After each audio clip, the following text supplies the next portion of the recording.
புருஷன் பொண்டாட்டி சண்டை போட்டுக்கிட்டு என்ன வேணாலும் பண்ணுங்க, அம்மா அப்பா சண்டை போடக்கூடாது. குழந்தைகளுக்கு முன்னால் முக்கியமாக ஒரு ரகசியத்தை சொல்கிறேன். அப்பா உள்ள வரார், பையனை அம்மா திட்டிகிட்டு இருக்காங்க, பொண்ணை அம்மா திட்டிகிட்டு இருக்கிறாங்கன்னா அப்பாக்களிடம் கெஞ்சி கேட்டுக்கொள்கிறேன், அந்த குழந்தைக்கு முன்னால் அம்மாவை அதட்டாதீர்கள். அதே போல அப்பா பிள்ளையை கண்டித்து விட்டு வெளியேறுகின்ற பொழுது அப்பாவின் மீது உள்ள ஏதோ ஒரு கோபத்தினால் குழந்தை இடத்தில் அப்பாவை பற்றி குறை சொல்லாதீர்கள். எந்த ஒரு தாய் தகப்பன் கண்ணியத்தை தன் குழந்தைகளிடத்தில் பேணுகிறீர்களோ அவர்கள் ஆளுமையான பிள்ளைகளை வளர்த்தெடுக்கிறார்கள். லீடர்ஸ். குழந்தை தான் நம்ம கிட்ட மழலையில் பேசுவோம், நாம குழந்தை கிட்ட மழலையில் பேசக்கூடாது. நான் இதை பல தடவை சொல்லிட்டேன், இங்கேயும் சொல்கிறேன். இப்போ எனக்கு தொண்டை கட்டிருச்சு, ஒரு வீட்டுக்கு சாப்பிட போயிருக்கோம், கூப்பிட்டு இருக்காங்க சாப்பாடு, கொஞ்சம் வாய்ஸ் ரெஸ்ட் வேணும், சுடு தண்ணி குடித்தா கொஞ்சம் மீட்டிங்கில் பேசலாம், வாய்ஸ் ரொம்ப ரெஸ்ட் ஆயிருக்கு. அந்த வீட்டு ஓனரை கூப்பிட்டேன். சார். என்ன மேடம்? சார், தொண்டை ரொம்ப கட்டி இருக்கு, சூடா ஒரு கப்பு தண்ணி கொடுங்க. காதல கிட்ட தான் சொல்கிறேன். அவர் திருப்பி என்கிட்ட சொல்கிறார், இப்போவே வேணுமா அதுக்கப்புறமா வேணுமா? எனக்கு தானே தொண்டை கட்டி இருக்குது, உனக்கு நல்லா தானே இருக்குது, எனக்கு நல்லா தானே காது கேட்குது. குழந்தை நம்ம கிட்ட அப்படி தான் பேசும், திருப்பி நம்ம புத்திசாலித்தனமாக பேசணும் அந்த குழந்தைகிட்ட. எந்த குழந்தைகளிடத்தில் பெற்றோர்கள் தெளிவுடனும் அன்புடனும் அழகுடனும் பேசுவார்களோ அந்த குழந்தைகள் தான் வருங்காலத்தில் லீடர்ஸாக மாறுறாங்க. ஒன்றும் இல்லைங்க, இந்த குயில் முட்டை இருக்குல்ல, குயில் குயில் எங்க முட்டை போடுது?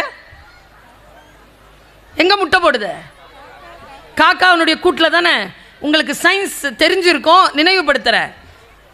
கோழியோ நம்ம அறுத்து நம்ம சமைக்கும் பொழுது முட்டை ஓடு கட்டி இருக்காது. அது என்னன்னா ஒரு 1.5 to 2 மணி நேரத்துக்குள்ளே தான் ஓடு கட்டுமா. ஓடு கட்டின உடனே அது டெலிவரி ஆகிடும் முட்டை. அதனால தான் எல்லா பறவைகளும் பாருங்க ஆண் பெண் சேர்றதுக்கு முன்னாலேயே கூடு கட்டிடும். ஏன்னா அந்த லாஸ்ட் மினிட்ல கூடு கட்ட முடியாது, 1.5 மணி நேரம் தான் டைம். இப்போ குயிலுக்கு என்ன பிரச்சனை? கூடு இல்லை. அந்த 1.5 மணி நேரத்தில் தான் அது கூடு தேடி ஆகணும். கூடு தேடுறதுக்கு அது என்ன டெக்னிக் பண்ணோன்றத சொல்கிறேன் பாருங்க. ஆண் குயில் இருக்குல்ல, அது கூடவே இருக்குமா. ஆண் குயில் என்ன பண்ணுமா, நேராக மரங்களாக தேடி போய் எங்கே காக்கா கூடு இருக்குதோ அந்த காக்கா கூட்டில் முட்டை இருக்கணும், இல்லைன்னா முட்டை போட்டால் தள்ளி விட்டுரும் காகம். முட்டை இருக்கிற காக்கா கூட்டா கண்டுபிடிச்சிட்டு வந்து சொல்லுமா இங்கே இருக்குதுன்னு. அது கூட பறக்குமா. அந்த ஆண் குயில் என்ன பண்ணுமா, பெண் காகத்தை வம்பு கிழித்து அது ஒரு ரவுண்டு கூட்டு போகுமா. அந்த ரவுண்டில் கோவத்தோடு அந்த பெண் காகம் பறக்கும்ல, அந்த ரவுண்டு போயிட்டு வரத்துக்குள்ள இந்த குயில் அதில் போய் முட்டை போட்டுரும். இதுதான் நடக்குதாங்க. இல்லை எங்கே பிரச்சனை தெரியுமா? அம்மா அப்பா முட்டை போட்டாச்சு, போய் மரத்தில் உட்காந்துக்கோங்க. இப்போ பிரச்சனை தொடங்குது முட்டைக்கு தெரியாது தன்னை அடை காத்து கொண்டு இருப்பது தன் தாய் இல்லைன்னு. அடை காத்து குஞ்சு பொறிச்சிரும். குஞ்சு வெளியில் வரும்பொழுது வாய் திறந்து கத்தும் சாப்பாட்டுக்கு. வாயில் கொண்டு வந்து தாய் காகம் கொடுக்கும்ல, அப்போது கீச்சுன்னு சத்தம் கேட்கும்போது குயில் சத்தம் மட்டும் டிஃப்ரெண்ட்டாக கேட்கும். அப்போ காக்கா இருக்குல்ல, பொம்பளை காக்கா, அது பார்த்து கேட்குமா, what is this different voice, where is our family voice. அது பாட்டுக்கு கீச்சுன்னு கத்தும்போது அது வாயில் கொத்துமாங்க. குஞ்சு குயில்களின் வாயில் கொத்து வாங்கிய அந்த குயில் குஞ்சுகள் வளர்ந்து பெரியாளாகி பாடும். ஆனால் குயில் பாட்டை கேட்டு பாருங்கள், ஒருபோதும் அந்த இசையில் மகிழ்ச்சி இருக்காது, ஒரு சோகம் இருக்கும். உங்கள் எல்லாருக்கிட்டையும் இது ஏன் சொல்கிறேன் தெரியுமா? நம் வீடுகளில் இருக்கக்கூடிய குழந்தைகளும் பெண்களும் ஆண்களும் அந்த குயில் குஞ்சை போன்றவர்கள் கொத்தி விடாதீர்கள்.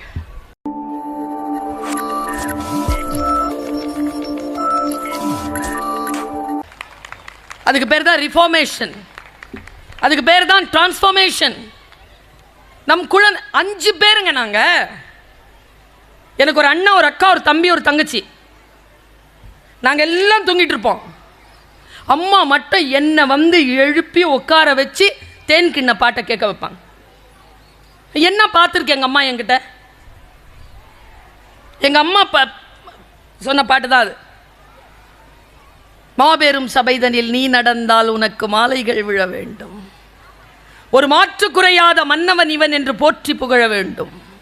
நீ உன்னை அறிந்தால் உலகத்தில் போராடலாம், உயர்ந்தாலும் தாழ்ந்தாலும் தலை வணங்காமல் நீ வாழலாம். அம்மா வந்து இசை கேட்க சொல்ல மாட்டாங்க, பாட்டு கேளும்பாங்க. பாட்டினுடைய வரிகள் கேளுன்பார்கள். இதோ ஒரு வீட்டுக்கு தங்க போயிருந்தேன் கனடா நாட்டில். குட்டி குழந்தைக்கு சாப்பாடு கொடுக்கணுன்ட்டு அவங்க அம்மா பாட்டு பாடி அதை சிரிக்க வச்சு சோறு விட்டுச்சு. அம்மா 23 வயசு அந்த பிள்ளைக்கு, குழந்தைக்கு 6 வயசு. என்ன பாட்டு தெரியுமா? 3 நாளாக மனப்பாடம் எனக்கு அந்த பாட்டு. குழந்தை அந்த பாட்டு கேட்ட விட கேன்னு சிரிக்குது. எது கொடுத்தாலும் வாயில் போட்டுக்குது. வேறு ஒன்றும் இல்லை.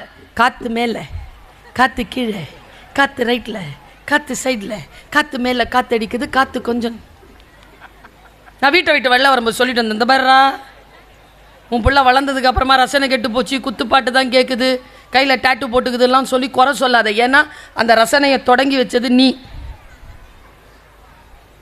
நாம் எதை தொடங்குகிறோம்? சார் செக்ரட்டரி சார் பேசும்போது இது எந்த மாதிரியான கல்வி நிறுவனம்னு உங்களுக்கு ஒரு சூட்சுமத்தை கொடுத்தார். நிறைய கல்வி நிறுவனங்களின் வகைகள் இருக்கு, ஆனால் அது எல்லாவற்றிலிருந்து மாறுபட்டது என்னுடைய கல்வி நிறுவனம்னு அவர் ஒரு சூட்சுமமான ஒரு வாக்குமூலத்தை இங்கே கொடுத்தார். விழிப்போடு இருக்கக்கூடியவர்கள் அதை பிடித்து கொண்டிருப்பீர்கள். இந்த பள்ளிக்கூடம் யாராவது சொல்றாங்களா? எந்த பள்ளிக்கூடமோ, நான் ஒரு கல்வி ஆசிரியை, எந்த பள்ளிக்கூடமா இருக்கட்டும், இந்த பள்ளிக்கூடத்தில் சேர்ந்தா நீங்கள் ஜெயிச்சிருவீங்கன்னு யாராவது சொல்கிறாங்கன்னா பொய் சொல்கிறாங்கன்னு அர்த்தம். எந்த பள்ளிக்கூடத்தில் ஜெயித்தாலும் யாரும் வெற்றி பெற முடியாது. பள்ளிக்கூடங்களில் படிப்பதனாலாம் வெற்றி பெறவே முடியாது. ஒரே ஒரு சூட்சுமம் தான். எந்த ஸ்கூலில் போடணும் அப்படின்னா, இந்த பள்ளிக்கூடம் வெற்றிகளை கொடுக்காது, வெற்றி பெறுவதற்கான வாய்ப்புகளை ஏற்படுத்தி கொடுக்கும். வாய்ப்புகளை யார் பயன்படுத்தி கொள்கிறோமோ அவர்கள் தான் ஜெயிப்பார்களே தவிர சேர்ந்தவங்க எல்லாத்தையும் ஜெயிக்க வச்சிருவோம்னா பொய் சொல்கிறாங்க. வாய்ப்புகளை பயன்படுத்திக் கொள்ளுங்கள், விழிப்புணர்வோடு இருங்கள். உங்கள் குழந்தைகளுக்கான வாய்ப்புகள் எது எது வருகிறதுன்னு பாருங்க. குழந்தைகளை கொஞ்சம் ஃப்ரீயாக விடுங்க. ஒன்றும் இல்லை, இலக்கு நோக்கி பயணிப்பதற்கான ஆற்றலை அந்த குழந்தைகள் தான் பெறணும். ஒன்றும் இல்லை, என்கிட்ட ஒருத்தங்க கேட்டாங்க, நீங்கள் எப்படி பழைய விஷயங்கள்லாம் ஞாபகம் வச்சு பேசுகிறீங்கன்னு. அந்த ரகசியத்தை சொல்லிடவா? கிளாரான்னு ஒரு அம்மாங்க, 97 வயது வரைக்கும் உயிர் வாழ்ந்தவங்க, ரெட் கிராஸ் அப்படிங்கிற ஒரு அமைப்பை ஏற்படுத்தினவங்க. அந்த அம்மா கிட்ட உங்கள் இளமையின் ரகசியம் என்ன, உங்களுடைய புத்தி கூர்மையின் ரகசியம் என்னன்னு கேட்டபொழுது அவங்க சொன்ன ஸ்டேட்மெண்ட்டை சொல்கிறேன். முக்கியமாக பெண்களுக்கு சொல்கிறேன். ஆண்கள் பாவங்க, அவங்களுக்கெல்லாம் நான் ஒன்றுமே சொல்ல முடியாது. ஏன் தெரியுமா? நாம் கவலை ஆச்சுன்னா நமக்கு கை கால் உடம்பெல்லாம் வலிக்கோங்க. கண்ணில் ஒரு நிரந்தர கோபமும் ஒரு நிரந்தர சோகமும் வந்துடும் நமக்கு. ஆனால் உயிரை விட மாட்டோம், உயிரோடு இருப்போம். இதுகளுக்கு கவலை வந்துருச்சுன்னா செத்துருங்க. அதனால தான் நான் சொல்கிறேன், கவலைப்படாமல் இருங்கள். டக்குன்னு ஹார்ட் அடிச்சிருங்க, டக்குன்னு கிட்னி அடிச்சிடும். பெண்களுக்கான மெட்டபாலிசம் வேற. பெண்கள் வந்து புத்தியோடு தான் போராட்டம் அவர்களுக்கு. நான் ரொம்ப நுட்பமாக இதை நான் சொல்லிக் கொண்டிருக்கிறேன். நமக்கு என்று ஒன்று வாய்ப்பு வருகின்ற பொழுது இந்த பெண்கள் இருக்கிறீங்கல்ல, இந்த பெண்கள் மிக மிக கவனத்தோடு சொற்களை வாழ்க்கையை நீங்கள் சந்திக்க வேண்டும். சொற்களை வாழ்க்கையை சந்திக்கிறது அப்படிங்கிறது என்னன்னு சொல்கிறேன். நான் ஒரு 5-10 நிமிஷத்தில் முடிக்கிறேன். ரொம்ப நுட்பமான விஷயம், அந்த ரகசியத்தை உள்ள வச்சிருக்க முடியாமல் சொல்லிட்டு இருக்கிறேன். படித்ததெல்லாம் எனக்கு ஏன் ஞாபகம் வருது? தன் வாழ்க்கையின் அழகின் ரகசியம் என்னன்னு கேட்ட பொழுது கிளாரா சொன்னது எல்லாம் ஒரே ஸ்டேட்மெண்ட் தான். நான். பெண்கள் கேட்கிறீர்களா அந்த பேச்சை? கேட்குறீங்களா? பக்கத்தில் உட்கார சகோதரர் சொல்கிறார், கேட்குறேன், புரியுதா அவங்க ஏன் அவ்வளோ அழகாக முன்னேறாங்கன்னு? நீ யாருக்கு வேணாலும் சொல்லு, நான் கேட்பேன். அவர் சொன்னார், அந்த கிளாரா சொன்னார், நான் துக்கங்களையும் துயரங்களையும் நினைவில் வைத்துக் கொள்வதில்லை. ஐயோ எவ்வளோ பெரிய வார்த்தை! ஆனால் கேட்ட அம்மா சும்மா இல்லை, அது கேட்டுச்சு. யாராவது நினைவுபடுத்தினாங்கன்னா அதுக்குன்னே இருக்குமே வீட்டில். எங்க காலையில் 6:30 மணிக்கு கிளம்புனேங்க. நான் எங்கேயும் நிற்கலை, வேலை வேலை வேலை, காரில் தான் சாப்பிட்டேனே.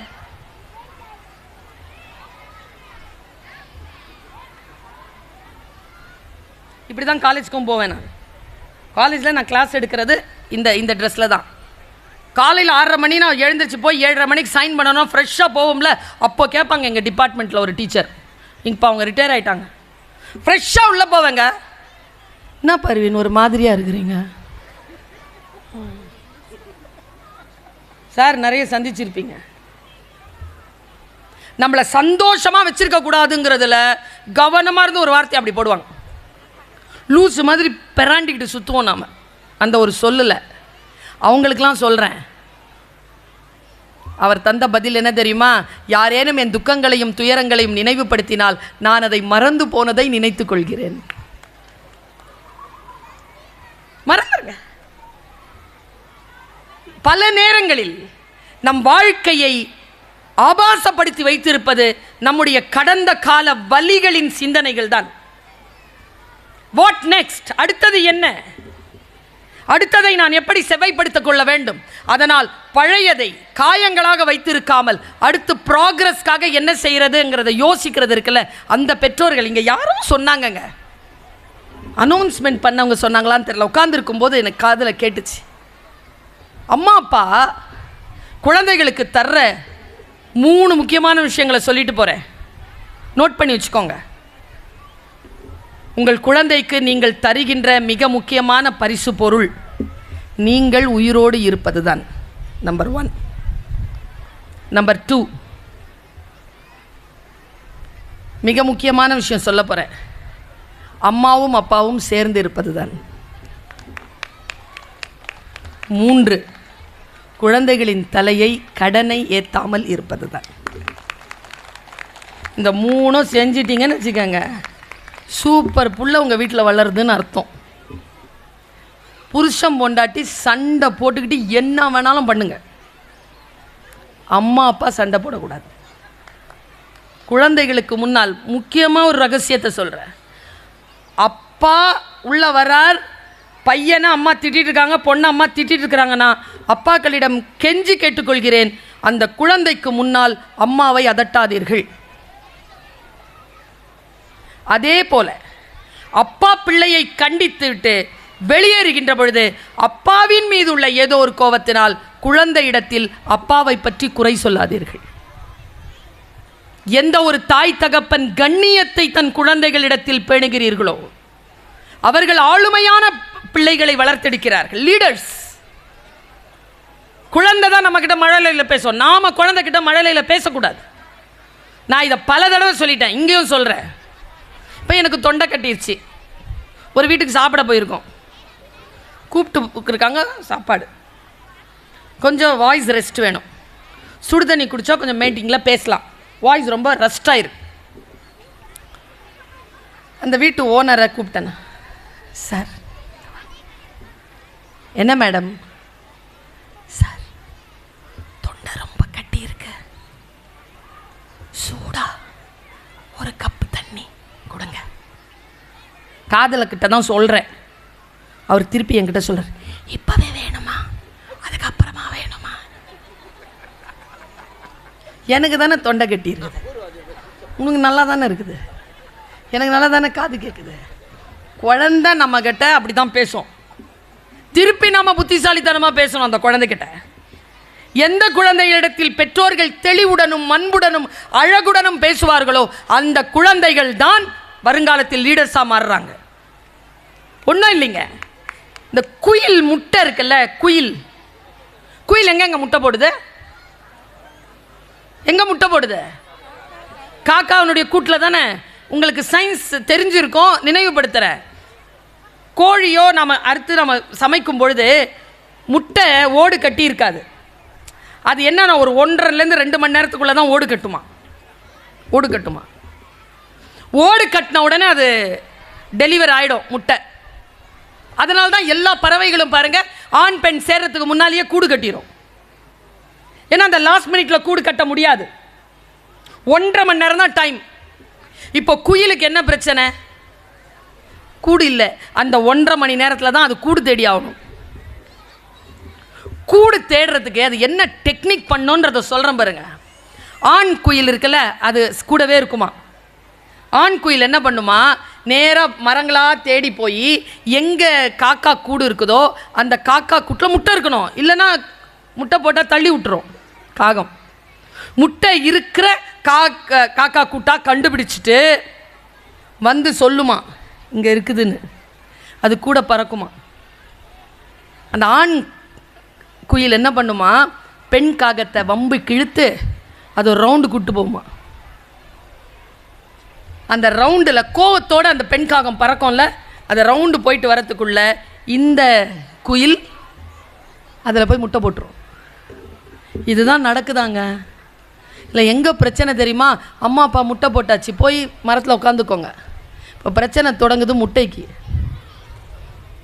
முட்டைக்கு தெரியாது தன்னை அடை காத்து கொண்டு இருப்பது தன் தாய் இல்லைன்னு. அடை காத்து குஞ்சு பொறிச்சிரும். குஞ்சு வெளியில் வரும்பொழுது வாய் திறந்து கத்தும் சாப்பாட்டுக்கு. வாயில் கொண்டு வந்து தாய் காகம் கொடுக்கும்ல, அப்போது கீச்சு கீச்சுன்னு சத்தம் கேட்கும்போது குயில் சத்தம் மட்டும் டிஃப்ரெண்ட்டாக கேட்கும். அப்போது காக்கா இருக்குல்ல, பொம்பளை காக்கா, அது பார்த்து கேட்குமா, what is this different voice, where is our family voice. அது பாட்டுக்கு கீச்சு கீச்சுன்னு கத்தும்போது அது வாயில் கொத்துமாங்க. குஞ்சு குயில்களின் வாயில் கொத்து வாங்கிய அந்த குயில் குஞ்சுகள் வளர்ந்து பெரியாளாகி பாடும். ஆனால் குயில் பாட்டை கேட்டு பாருங்கள், ஒருபோதும் அந்த இசையில் மகிழ்ச்சி இருக்காது, ஒரு சோகம் இருக்கும். உங்கள் எல்லாருக்கிட்டையும் இது ஏன் சொல்கிறேன் தெரியுமா? நம் வீடுகளில் இருக்கக்கூடிய குழந்தைகளும் பெண்களும் ஆண்களும் அந்த குயில் குஞ்சை போன்றவர்கள் கொத்தி விடாதீர்கள். கொத்திட்டீங்கன்னு வச்சுக்கோங்க, சின்ன வயசில் அவர்கள் எவ்வளவு பெரிய பணக்காரர்களாக இருந்தாலும் அவர்களை மகிழ்ச்சியுரிய மனிதர்களாக நீங்கள் பார்க்கவே முடியாது. ஒரு சோகத்தோடு தான் இருப்பார். குழந்தைகளை மகிழ்ச்சியாக வைத்திருக்கிறதுக்கு அதற்கு தான் பெற்றோர்கள்னு நமக்கு பேர் வந்திருக்காங்க. நம்ம வீட்டுக்கு பறக்க விடுங்க குழந்தைகளை, ஃப்ரீயாக இருக்கட்டும். நீ டாக்டர் ஆகணும், நீ இன்ஜினியர் ஆகணும், நீ வக்கீல் ஆகணும், நீ போலீஸ்காரன் ஆகணும், நீ ஐஏஎஸ், எல்லாம் எப்படி ஆகும்? அதான் 10th படிக்கும்போதே சொல்லுது. 10th படிக்கிற வரைக்கும் சொல்லுது நான் டாக்டர் ஆவேன்னு. 10th படித்து முடித்த உடனே சொல்லுது நான் டாக்டர் ஆக மாட்டேன்னு நினைக்கிறேன். +2 படித்த ஏதாவது ஒரு ப்ரொஃபஷ்னல் கோர்ஸ். இதோ நான் பிஏ பிஎஸ்சி பிகாம்க்கு 25 வருஷமாக கிளாஸ் எடுக்கிறேன். ஃபுல்லாக முடிச்சுட்டு வந்த குழந்தைக்கு என்னப்பா ஆக போகிறேன்னு தெரில மேடம். அதுவா இலக்கு? குழந்தைகளுக்கு தெரிய வேண்டும் அவர்கள் என்னவாக வரப்போகிறார்கள் என்று. பிடிஏ மீட்டிங்க்கு 2 பேரும் அம்மா அப்பாவை சேர்ந்து வாங்க. அந்த குழந்தைகளை 9th ஸ்டாண்டர்டில் கண்டுபிடிங்க, அசஸ் பண்ணி கொடுப்பாங்க. கரெக்டாக அசஸ் பண்ணுங்க, எந்த குரூப் சேர்ந்தா எந்த மாதிரி வரலான்னு. நீங்கள் ஏதோ கனவு வைத்துக்கொண்டு அதை திணிக்காதீர்கள். என் பிள்ளைய போய் நான் ஸ்கூல் சேர்க்கும்போது அந்த வாத்தியார் சொன்னார் மேத்தமெட்டிக்ஸ் வேண்டான்னு. பையன் சொன்னான் 10 out of 10. அவன் பையன் சொன்னான் எனக்கு மேத்ஸ் கொடுத்தேன்னா நான் 85 தான் வாங்குவேன், மேக்ஸ் இல்லாமல் கம்ப்யூட்டர் சயின்ஸ் எடுத்து கொடுங்க, நான் 95 above வாங்கி காட்டுறேன். 10th 12th அந்த டீச்சருங்க கணேசன் அவருக்கு பேர், மேட்டுப்பாளையத்தில் கல்லாறில் சச்சிதானந்த ஜோதி நிகேதனில் தான் படிக்க வச்சேன் என் பிள்ளைய. 11th சேர்க்கணுங்க, வெளியில் போட்டிருக்காங்க ஸ்டால் காமர்ஸ். என்னை கூட்டிகிட்டு போகிறாரு கணேசன். என் பையன்ல வெளியில் இப்படி சுற்றிக்கிட்டு இருக்கான். காமர்ஸ் வித் மேத்ஸ் தான் எடுக்கணும். அவன் ஸ்டீஃபன் காலேஜ் இல்லைனா ஸ்ரீராம் போகணுன்னு ஆசை எனக்கு. சுத்துற அவர் சொல்கிறார், டீச்சர் சொல்கிறார், மேடம் இந்த வருஷத்துலேருந்து சிபிஎஸ்சியில் 2017 இந்த வருஷத்துலேருந்து சிபிஎஸ்சியில் பிஸ்னஸ் மேத்ஸ் எடுத்துட்டாங்க மேடம், ஜென்ரல் மேத்ஸ் தான் இருக்குது. அந்த ஜென்ரல் மேத்ஸ் படிக்கிற அளவுக்கு ஹாரிஸ்க்கு இன்ட்ரெஸ்ட் இல்லை. நீங்கள் அவனை மேத்தமெட்டிக்ஸ் வேண்டாம் மேடம், நீங்கள் கம்ப்யூட்டர் சயின்ஸ் கொடுங்கன்னு சொல்கிறாரு என்கிட்ட. நல்லா படிக்கிற பையன், பட் நல்லா எக்ஸ்ட்ரா கரிக்குலம் நல்லா இருக்கு அவனுக்கு, யோசிச்சுக்கோங்க. அவன் வெளியில் பார்த்தேன், அவன் புள்ள அப்படியே அலையிறான். நான் என்ன தெரியுமா அங்கே யோசித்தேன், என் கனவுகளின்படி அவன் அங்கே போகிறத விட முக்கியம் அவன் மகிழ்ந்து படிப்பது தான். அவன் மகிழ்ந்து படிக்கட்டும். சரி sir, commerce with computer science எடுத்துட்றேன் சார்னு. காமர்ஸ் வித் கம்ப்யூட்டர் சயின்ஸ் எடுத்த உடனே அந்த பெரியவர், அந்த டீச்சர் என்னை வந்து இப்படி பக்கத்தில் நின்னார். நான் வெளியில் போனேன், பையன் வந்தான். ஏய் மேத்ஸ் வேணான்னு சொல்லிட்டாருடா டீச்சர், நான் கம்ப்யூட்டர் சயின்ஸ் எடுத்துட்டேன்னா அவன் அப்படி கை குலுக்குனான் பாருங்க. அவன் கை சில்லுன்னு இருந்தது. அவர் கை குலுக்குறதை பார்த்து கணேசன் சார் வந்து என் கை குலுக்குறாரு. அவர் கையும் சில்லுன்னு இருந்துச்சு. நான் எடுத்து தந்துடுவேனோ, மேத்தமெட்டிக்ஸ் பண்ண பிள்ளை கஷ்டப்பட்டுருவானே. டீச்சர் சொல்கிறத கேளுங்க. பிடிஏ மீட்டிங்க்கு வாங்க, அம்மா அப்பா 2 பேரும் சேர்ந்து வாங்க. உங்கள் குழந்தைய பற்றி டீச்சர்ஸ் ஏதாவது சொல்கிறாங்கன்னா, I really appreciate the English pronunciation of this institution. The 2 teachers கொஞ்சம் தான் கிளிம்ஸ் பார்த்தேன். Very good English, very good. I am a language teacher. பரிசெல்லாம் கிடையாது, சொன்னது தான். உட்காருங்க. அதாவது இயல்பாக இருக்கிறதுக்கெலாம் பரிசு கிடையாது. டீச்சர்னால் அப்படி தான் இருக்கணும். அப்படி இல்லைன்னா தான் இவங்கள பிடிச்சி திட்டுவேன் நான். நான் சார் டீச்சராக வச்சுருக்கிறீங்க. டிக்ஷன் நல்லா இருக்கு, சொற்கள் நல்லா வருது. அவர்கள் சொல்லுகின்ற பொழுது உங்கள் குழந்தைய பற்றி ஏதாவது சொன்னாங்கன்னா கேளுங்க. இந்த ஸ்கூலை பற்றி வெளியில் போய் சொல்லுங்கள். நம்ம பகுதியில் ஒரு குழந்தை கூட படிக்காத குழந்தையாக இருக்கக்கூடாது என்பதில் நாமும் கவனமாக இருந்து அந்த குழந்தைகளை கொண்டு வந்து பள்ளிக்கூடத்தில் சேர்ப்பதற்கு உதவி செய்யுங்கள். இந்த நிர்வாக குழு ஏற்கனவே ஆசிரியர்களாகவும் பட்டதாரிகளாகவும் இருப்பதனால் உங்கள் வலியையும் உங்கள் சூழலையும் அவர்கள் புரிந்து கொள்வார்கள். அதனால் மிக நல்ல டீம் இருக்கிறதுனால குழந்தைகளை கொண்டு வந்து நீங்கள் சேர்க்க வேண்டும் என்று நான் ஆசைப்படுகிறேன். டீச்சர் ஏதாவது உங்களை பற்றி சொன்னார்னு வச்சுக்கோங்க, உங்கள் பாப்பாவை பற்றி உங்கள் பையனை பற்றியும் சொல்கிறாங்க, பொய் சொல்கிறான், என் பிள்ளை பொய்யே சொல்லாது, எனக்கு தெரியும், சூப்பராக சொல்லும், உங்களுக்கு தான் தெரியாது. 4 பேரோட சேர்ந்தா என் பிள்ளை கெட்டு போச்சு, அதுக்கு லீடரே அதுதான். டீச்சருக்கு தெரியாதா? நீங்களாம் மாணிக்கம்னு பேர் வச்சு தான் அனுப்புவீங்க ஸ்கூலுக்கு. அதுக்குள்ளே இன்னொரு பேர் இருக்குதுன்ற டீச்சருக்கு தெரியும். அதுக்கு பேர் பாட்ஷா. 2 முகலும் சுற்றிக்கிட்டு இருக்கோம். நாங்கள்லாம் டீச்சர் வரக்கூடாதுன்னு ப்ரேயர் பண்ண காலம் இருந்துச்சு. ஐயோ இது கிளாஸில் வந்துடக்கூடாதேன்னு ப்ரேயர் பண்ண காலம் இருக்கிற மாதிரி உங்கள் பிள்ளையை மாற்றிடாதீங்க. நாங்கள் செதுக்கி தருகிறோம், வீட்டில் நீங்கள் சிதைக்காமல் திரும்ப அதே செதுக்கலோடு பள்ளிக்கூடத்திற்கு அனுப்பினால் போதும், இவர்கள் பார்த்து கொள்வார்கள். என்பதத்தான் ஓரா முரல் செய்யா மன்னவன் தன்பதத்தான் தானே கெடும் முயூவ விளக்க உரை. எளிய செவ்வி உடையவனாய் ஆராய்ந்து நீதி முறை செய்யாத அரசன் தாழ்ந்த நிலையில் நின்று பகைவரில்லாமலும் தானே கெடுவான். சாலமன் பாப்பையா விளக்க உரை. நீதி தேடி வருவார்க்கு எளிய காட்சியாளனாய் நீதி தேடுவார் சொல்வதை பலவகை நூலாரோடும் ஆராய்ந்து நீதி வழங்காத ஆட்சியாளன் பாவமும் பலியும் எய்தித்தானே அழிவான். கலைஞர் விளக்க உரை. ஆடம்பரமாகவும் ஆராய்ந்து நீதி வழங்காமலும் நடைபெறுகிற அரசு தாழ்ந்த நிலையடைந்து தானாகவே கெட்டொழிந்துவிடும். என்பதத்தான் ஓரா முரல் செய்யா மன்னவன் தன்பதத்தான் தானே கெடும் முயூவ விளக்க உரை. எளிய செவ்வி உடையவனாய் ஆராய்ந்து நீதி முறை செய்யாத அரசன் தாழ்ந்த நிலையில் நின்று பகைவரில்லாமலும் தானே கெடுவான். சாலமன் பாப்பையா விளக்க உரை. நீதி தேடி வருவார்க்கு எளிய காட்சியாளனாய் நீதி தேடுவார் சொல்வதை பலவகை நூலாரோடும் ஆராய்ந்து நீதி வழங்காத ஆட்சியாளன் பாவமும் பலியும் எய்தித்தானே அழிவான். கலைஞர் விளக்க உரை. ஆடம்பரமாகவும் ஆராய்ந்து நீதி வழங்காமலும் நடைபெறுகிற அரசு தாழ்ந்த நிலையடைந்து தானாகவே கெட்டொழிந்துவிடும். என்பதத்தான் ஓரா முரல் செய்யா மன்னவன் தன்பதத்தான் தானே கெடும் முயூவ விளக்க உரை. எளிய செவ்வி உடையவனாய் ஆராய்ந்து நீதி முறை செய்யாத அரசன் தாழ்ந்த நிலையில் நின்று பகைவரில்லாமலும் தானே கெடுவான். சாலமன் பாப்பையா விளக்க உரை. நீதி தேடி வருவார்க்கு எளிய காட்சியாளனாய் நீதி தேடுவார் சொல்வதை பலவகை நூலாரோடும் ஆராய்ந்து நீதி வழங்காத ஆட்சியாளன் பாவமும் பலியும் எய்தித்தானே அழிவான். கலைஞர் விளக்க உரை. ஆடம்பரமாகவும் ஆராய்ந்து நீதி வழங்காமலும் நடைபெறுகிற அரசு தாழ்ந்த நிலையடைந்து தானாகவே கெட்டொழிந்துவிடும் என்பதத்தான் ஓரா முரல் செய்யா மன்னவன் தன்பதத்தான் தானே கெடும் முயூவ விளக்க உரை. எளிய செவ்வி உடையவனாய் ஆராய்ந்து நீதி முறை செய்யாத அரசன் தாழ்ந்த நிலையில் நின்று பகைவரில்லாமலும் தானே கெடுவான். சாலமன் பாப்பையா விளக்க உரை. நீதி தேடி வருவார்க்கு எளிய காட்சியாளனாய் நீதி தேடுவார் சொல்வதை பலவகை நூலாரோடும் ஆராய்ந்து நீதி வழங்காத ஆட்சியாளன் பாவமும் பலியும் எய்தித்தானே அழிவான். கலைஞர் விளக்க உரை. ஆடம்பரமாகவும் ஆராய்ந்து நீதி வழங்காமலும் நடைபெறுகிற அரசு தாழ்ந்த நிலையடைந்து தானாகவே கெட்டொழிந்துவிடும் என்பதத்தான் ஓரா முரல் செய்யா மன்னவன் தன்பதத்தான் தானே கெடும் முயூவ விளக்க உரை.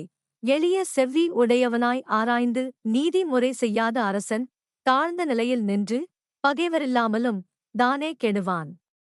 சாலமன் பாப்பையா விளக்க உரை.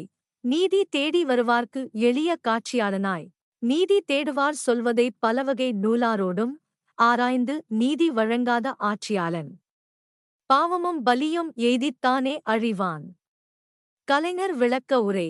ஆடம்பரமாகவும் ஆராய்ந்து நீதி வழங்காமலும் நடைபெறுகிற அரசு தாழ்ந்த நிலையடைந்து தானாகவே கெட்டொழிந்துவிடும் என்பதத்தான் ஓரா முரல் செய்யா மன்னவன் தன்பதத்தான் தானே கெடும் முயூவ விளக்க உரை. எளிய செவ்வி உடையவனாய் ஆராய்ந்து நீதி முறை செய்யாத அரசன் தாழ்ந்த நிலையில் நின்று பகைவரில்லாமலும் தானே கெடுவான்.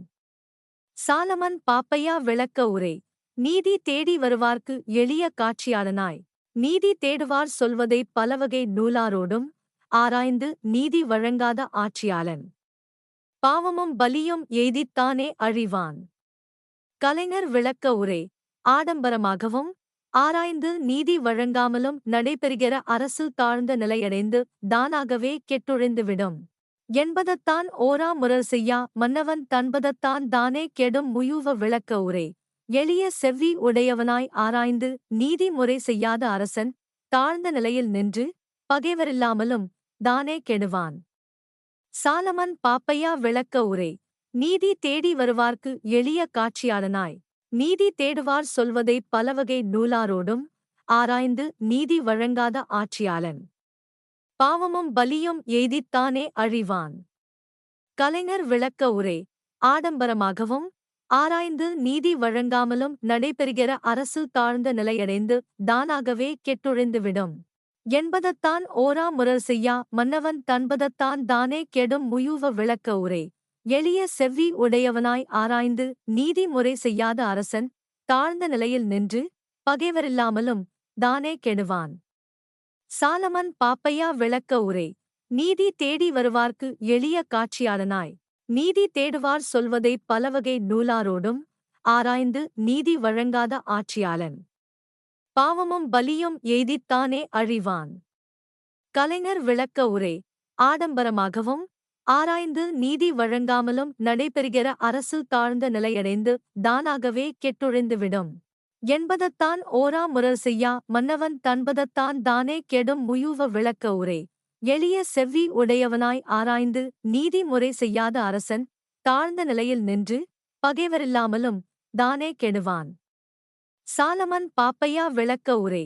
நீதி தேடி வருவார்க்கு எளிய காட்சியாளனாய் நீதி தேடுவார் சொல்வதை பலவகை நூலாரோடும் ஆராய்ந்து நீதி வழங்காத ஆட்சியாளன் பாவமும் பலியும் எய்தித்தானே அழிவான். கலைஞர் விளக்க உரை. ஆடம்பரமாகவும் ஆராய்ந்து நீதி வழங்காமலும் நடைபெறுகிற அரசு தாழ்ந்த நிலையடைந்து தானாகவே கெட்டொழிந்துவிடும் என்பதத்தான் ஓரா முரல் செய்யா மன்னவன் தன்பதத்தான் தானே கெடும் முயூவ விளக்க உரை. எளிய செவ்வி உடையவனாய் ஆராய்ந்து நீதி முறை செய்யாத அரசன் தாழ்ந்த நிலையில் நின்று பகைவரில்லாமலும் தானே கெடுவான். சாலமன் பாப்பையா விளக்க உரை. நீதி தேடி வருவார்க்கு எளிய காட்சியாளனாய் நீதி தேடுவார் சொல்வதை பலவகை நூலாரோடும் ஆராய்ந்து நீதி வழங்காத ஆட்சியாளன் பாவமும் பலியும் எய்தித்தானே அழிவான். கலைஞர் விளக்க உரை. ஆடம்பரமாகவும் ஆராய்ந்து நீதி வழங்காமலும் நடைபெறுகிற அரசு தாழ்ந்த நிலையடைந்து தானாகவே கெட்டொழிந்துவிடும்